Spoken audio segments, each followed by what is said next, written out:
हटा दिया, मात्र हड्डियां हड्डियां बची हुई है और उनकी आंखें जो है जुगनू की तरह चमक रही है। जब सुकन्या च्यवन मुनि के पास में पहुंची तो वह उसको समझ में नहीं आया। वो जुगनू की तरह जो दोनों आंखें चमक रही थी, उसने क्या किया, वहां से कांटा निकाला और दोनों आंखों को फोड़ दिया। जुगनू समझकर आंखों से आंख जो है रक्त बहने लगा, खून बहने लगा। अब जब च्यवन मुनि को कष्ट हुआ तो मां भगवती, मां जगदम्बा दुष्ट हो जाती है। शास्त्र कहता है कि कभी भी मां के भक्त का अपमान ना दिया, मात्र हड्डियां हड्डियां बची हुई है और उनकी आंखें जो है जुगनू की तरह चमक रही है। जब सुकन्या च्यवन मुनि के पास में पहुंची तो वह उसको समझ में नहीं आया। वो जुगनू की तरह जो दोनों आंखें चमक रही थी, उसने क्या किया, वहां से कांटा निकाला और दोनों आंखों को फोड़ दिया। जुगनू समझकर आंखों से आंख जो है रक्त बहने लगा, खून बहने लगा। अब जब च्यवन मुनि को कष्ट हुआ तो मां भगवती, मां जगदम्बा दुष्ट हो जाती है। शास्त्र कहता है कि कभी भी मां के भक्त का अपमान।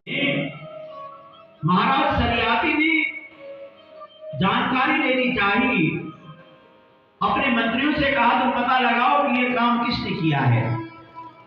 जंगल में जाकर जब सैनिक च्यवन मुनि को देखने लगे तो च्यवन मुनि की आंखों से रक्त बह रहा है, खून बह रहा है। अब जो है जब महाराज सरियाती को पता चला तो महाराज सरियाती ने ऐलान कर दिया कि जिस उसने जघन्य अपराध का हम उसको दंड देंगे। पता लगाया गया चारों ओर पर पता नहीं चला। क्यों? क्योंकि यह अपराध स्वयं उनकी पुत्री ने किया है। महाराज सरियाती ने कहा मैं दंड दूंगा, तो बचेगा नहीं जिसने ऐसा अपराध किया है। सुकन्या मन ही मन सोचने लगी कि अपराध मैंने किया है और इसका दंड प्रजा भुगते, ये अच्छी बात नहीं है। इसके मुझे ही अपने पिताजी को बता देना चाहिए। सुकन्या आगे आकर कहने लगी पिताजी, ये अपराध मेरे से हुआ है। मैंने जुगनू समझकर एक कांटे से उस मुनि की दोनों आंखें बेच दी और रक्त बहने लगा। मैं दौड़ी दौड़ी भागे भागे यहां आ गई। महाराज सरियाती परेशान हो गए, दुखी हो गए, दौड़े दौड़े च्यवन मुनि के पास में जाकर कहने लगे महाराज, मैं आपसे क्षमा मांगता हूं, आपको बहुत कष्ट हो रहा है, बहुत दुख हो रहा है। आपने ऐसा श्राप दे दिया जिससे मेरे राज्य में सारी जनता दुखी हो गई है, परेशान हो गई है। अब आप ही बताओ मेरी प्रजा कैसे सुखी होगी? कहीं तुमने श्राप तो नहीं दे दिया? च्यवन मुनि कहने लगे राजन, मैंने अभी तक कोई श्राप नहीं दिया है, पर मैं मां भगवती, मां जगदम्बा का तप कर रहा था, मेरी आंखें बेच दी। सरियाती राजा कहने लगे ऋषिवर, ये अपराध मेरी बेटी से हुआ है। च्यवन मुनि कहने लगे अपराधम परम कृत्वा देवी भक्तस्य भोजनम् सुखं लभेत तदपि भवेत्राता शिवः स्वयं। अगर देवी के भक्त का कोई अपराध अगर कर देता है, उसको कष्ट देता है, तो भगवान शंकर भी उसको नहीं बचा पाते। इसलिए लगता है मां भगवती, मां जगदम्बा ही तुमसे रुष्ट हो गई है, पर अपराध तो हुआ है। अब महाराज आप ही बताओ, मैं ऐसे अंधा होकर मैं कैसे जीवन यापन करूंगा? मेरा जीवन तो बेकार हो गया। राजन में अकेले इस घनघोर जंगल में बिना आंखों के कैसे जीऊंगा बताओ? महाराज सरियाती कहने लगे ऋषिवर आप बिल्कुल चिंता न करें, मैं हजारों की संख्या में तुम्हारे सामने सेवक लगा दूंगा, सेवक लगा दूंगा, दिन रात तुम्हारी सेवा करेंगे। पर च्यवन मुनि कहते हैं नाना, अगर तुम सेवा में अगर देना ही चाहते हो, तुम अपनी बेटी को मुझे दे दो। जब ऐसा कहा तो महाराज सरियाती टेंशन में आ गए, बड़े दुखी, बड़े परेशान, मन में सोचते हैं कि हमारी एक ही बेटी है, लाड़ प्यार से हमने अपनी बेटी को पाला है, अगर मैं इस अंधे ऋषि को अपनी बेटी को सौंप दूंगा तो इसका जीवन बेकार हो जाएगा। अगर किसी दुष्ट की नजर मेरी सुकुमार सुकोमल कन्या पर पड़ गई, कहीं इसको वह कोई नुकसान न पहुंचा दे। अरे शास्त्रों में मैंने सुना है, गौतम ऋषि की जो पत्नी अहल्या थी, उस पर इंद्र की दृष्टि खराब हो गई थी, इंद्र के भाव विचार बदल गए थे। कहीं मेरी बेटी पर भी किसी दुष्ट की दृष्टि पड़ गई तो मेरी बेटी का जो पातिव्रत्य धर्म है वह नष्ट हो जाएगा। मन में विचार करते हैं, आंखों से आंसू की धारा बह रही है, रोने लगे। जब सुकन्या को पता चला मेरे पिताजी धर्म संकट में पड़ गए हैं, तो सुकन्या आकर कहने लगी, पिताजी आप चिंता न करो, अपराध मैंने किया है तो इसका दंड तो मुझे ही भुगतना पड़ेगा, इसलिए आप मेरा विवाह च्यवन मुनि के साथ कर दो, मैं बिल्कुल जो है उनकी सेवा में तत्पर हो जाऊंगी, तुम्हारे कुल को कभी दाग नहीं लगेगा। बेटी को दुहिता कहा है, दुहिता यानी कि दोनों कुलों का हित करने वाली, माय के पक्ष में भी और ससुराल पक्ष में भी।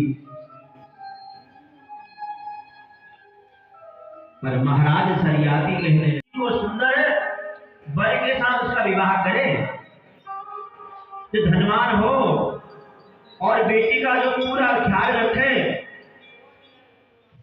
उसको जिंदगी में किसी चीज की कोई कमी ना रहे, ये एक पिता का धर्म है। अगर मैं इस अंधे ऋषि को तुम्हें सौंप दूंगा तो तुम्हारा जीवन तो बेकार हो जाएगा, मैं अपने आप को कभी माफ नहीं कर पाऊंगा, क्योंकि हर माँ बाप चाहते हैं कि जो मेरी बेटी है वो सुखी हो, आनंद के साथ रहे, मेरी बेटी को। महाराज सरियाती मनी मन सोचते कि अंधे ऋषि के साथ तो मेरी बेटी का जीवन बेकार हो जाएगा। आज आंखों से आंसू की धारा बह रही है, रोने लगे।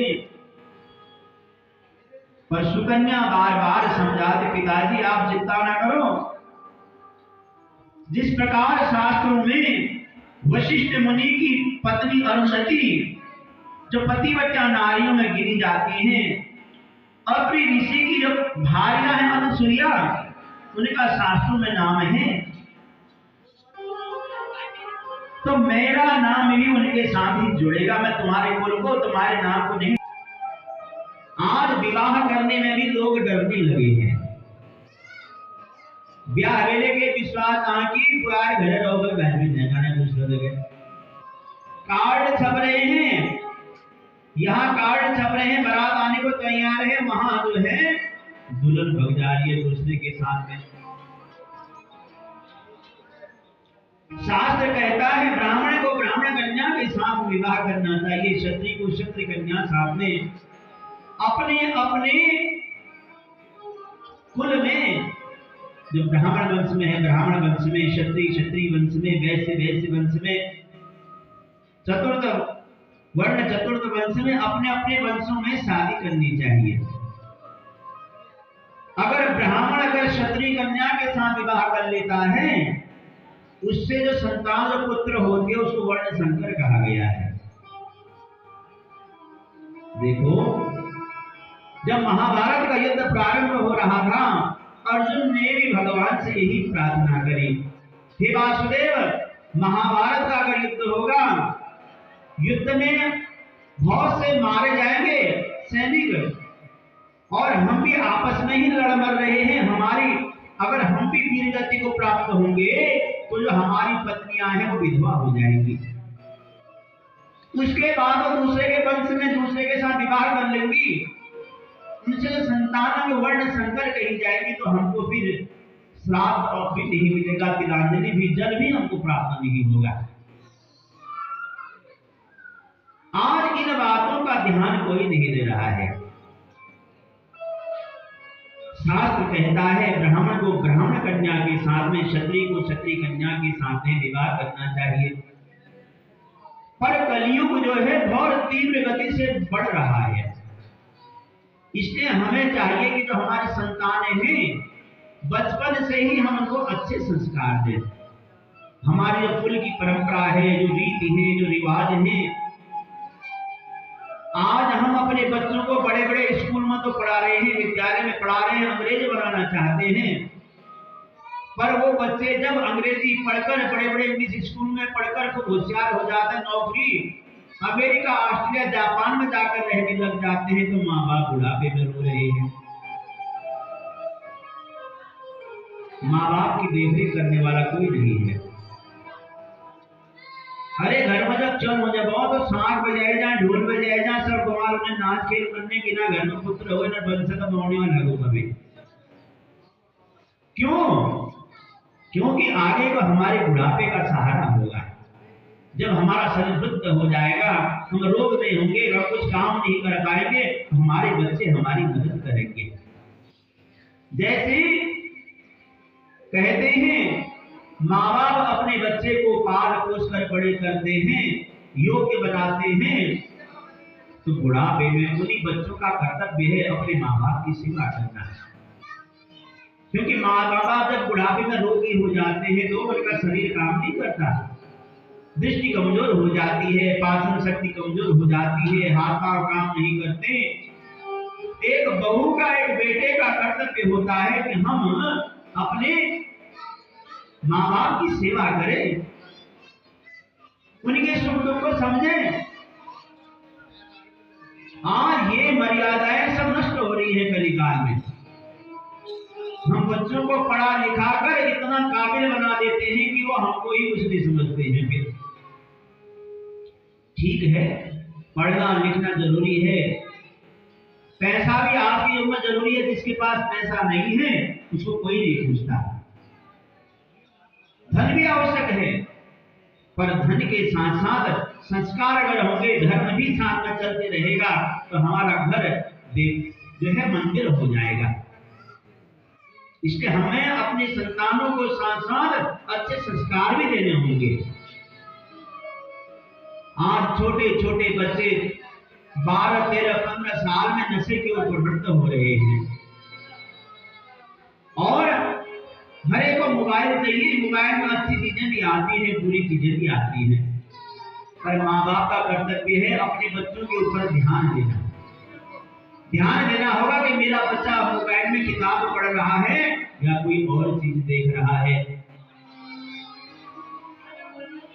क्योंकि सारी दुनिया का जो मटेरियल है सारा का सारा मोबाइल में ही है। पर हमें ध्यान देना होगा हमारा बच्चा पढ़ रहा है कि कुछ और देख रहा है। ये बहुत गंभीर विषय है, क्योंकि आज जब हम इधर उधर कथाओं में जाते हैं, क्षेत्रों में जाते हैं, गांव में घरों में मात्र बूढ़े माँ बाप ही रह गए हैं। शादी के बाद बेटा भी बड़ा परेशान रह होता है। अगर वो मन से चाहता भी है कि मैं अपने माँ बाप की सेवा करूं, तो उसकी पत्नी कहती है अगर तुम्हें अपने माँ बाप को ही देखना है तो मैं अपने मायके जा रही हूं, मुझे अपने साथ में ले जाओ, मैं तुम्हारे साथ हल्द्वानी में, दिल्ली में, मैं आगरा में ही रहूंगी, तुम्हारे बूढ़े माँ बाप के साथ नहीं रहूंगी। वो बेचारा भी बड़ा परेशान दुविधा में फंस जाता है, पर अपने पत्नी की ओर देखे कि अपने बूढ़े माँ बाप को देखे। अगर कन्या को मायके से ही उसके माँ बाप ने अगर अच्छे संस्कार दिए होंगे, तो वो संतान, वो कन्या अवश्य में अपने वृद्ध सास ससुर को अपने माँ बाप समझ के ही उनकी सेवा करेगी। तो हम सबका कर्तव्य है अपने बच्चों को, आने वाली पीढ़ी को हम संस्कार भी दें। वो संस्कार हमें इस सत्संग से ही प्राप्त होंगे। आज सुकन्या अपने पिताजी महाराज सरियाती से कह रही है कि पिताजी, मैं तुम्हारे कुल को कभी दाग नहीं लगाऊंगी। अनुसुईया जो पतिव्रता नारियों में जिसका नाम आता है, अरुंधति का जो नाम आता है, एक दिन ऐसे ही मेरा नाम भी आएगा। महाराज सरियाती चाहते तो नहीं हैं, पर मन में सोच रहे हैं कि अगर मैं ऐसा नहीं करूंगा, मेरी कोई चार दिन बैठे बाबा जितने पसंद नहीं जाता जो दिन खराब हो जाए। पहले में एक अमृत जो अमृत होती है उनमें 4-5 अंतिम ले छन 700 ले छन मेहमान ले होती में खूब आनंद शानदार हो रही। आज सबका ढुंढुल मेहमान है बाबा 6-6 कमरे सबका अलग-अलग कमरे हैं और भी बाबू ने अतिथि सेवा बिल्कुल कोई न करना। पर आज सुकन्या के पति चवनमणि अंधे हैं, पर सेवा में कोई कमी नहीं है। जो भी अतिथि अभ्यागत जो भी आते हैं सबकी सेवा हो रही है।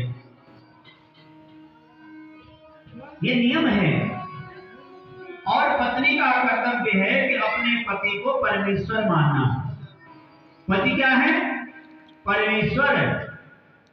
हर खबर को ना मानने जो व्यवहार में भी पति देवता अगर थाके हारे आते हैं इधर उधर से, तो उनको जो है सुंदर ठंडा ठंडा पानी, चाय पानी, भोजन पूछना चाहिए। अब पति देवता तो दिन भर काम में थके हारे आ रहे हैं, घर वाले का कंकमान मुंह बनाया वो घर आगे। क्योंकि आदमी भी चाहता है कि जब थका हारा मैं घर जाऊं तो मेरे बच्चे मेरी पत्नी मुझे प्यार से बात करें। इसलिए पत्नी को अपने पति को क्या मानना है? परमेश्वर। और पति का भी कर्तव्य है कि अपनी पत्नी को गृह लक्ष्मी मानना। पत्नी क्या है? गृह लक्ष्मी।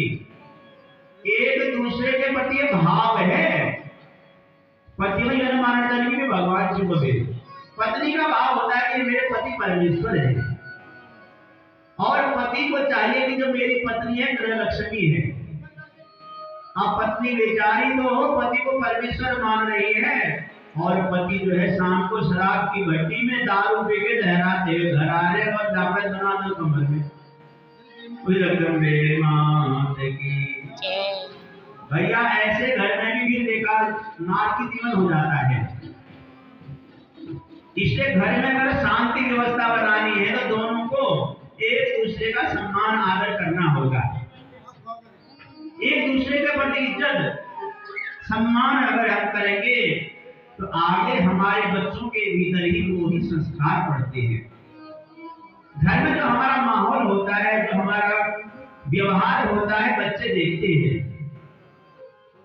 अगर माँ बाप खराब हैं, अगर बच्चों में वो गुण आ गए तो समाज वाले भी कहते हैं करो तो सब मस्तार बच्ची को तो काम हो जी है। ये लोग व्यवहार में आए दिन लोग कहते हैं। इसलिए हम ऐसा काम न करें कि आगे बच्चों के आगे ही हमको सर झुकाना पड़े। ऐसा काम हम न करें। तो सुकन्या जो है अपने पति की दिन रात जो है सेवा कर रही हैं। अतिथि अभ्यागत की भी सेवा कर रही हैं।